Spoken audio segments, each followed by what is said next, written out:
আসসালামু আলাইকুম। দেশ বিদেশের প্রিয় শুভাকাঙ্ক্ষী ভাই বন্ধুগণ, আমি এখন আছি মাছুখাই ব্রিজের ওখানে। আজকে আইসি ব্রিজ দেখতাম। আলহামদুলিল্লাহ, অনেক দিন পরে মাছুখাই ব্রিজের রাস্তার দুই পাশের কাজ সম্পন্ন হয়ে গেছে প্রায়। আলহামদুলিল্লাহ, আমি সংশ্লিষ্ট কর্তৃপক্ষ এবং প্রশাসনের যারা আছেন সবাইকে ধন্যবাদ জানাই।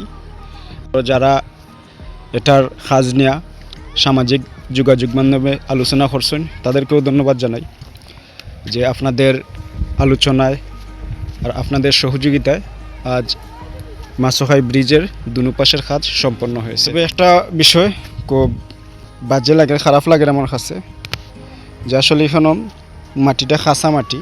এই খাসা মাটিতে ইট সোলিং করা হয়েছে, বিট বালু দিয়া খুব দ্রুত সময়ের মধ্যে কাজটা সম্পন্ন করা হয়েছে।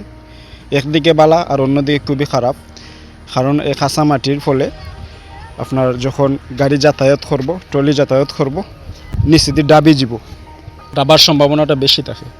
আর সাইডে গাইড ওয়াল থাকলে আরও বালা হয়, তখন রাস্তাটা অতি তাড়াতাড়ি ভাঙল না হলে বর্ষার সিজনও এটা ভাঙি যাব, এটার সম্ভাবনা খুব বেশি থাকে। আমি অনুরোধ করব যারা এটার তদারকি আসেন এই সাইডের গাইড ওয়ালের একটু চেষ্টা করার জন্য, যাতে আমরা এই কাজটা মজবুত হয়, টেকসই হয়।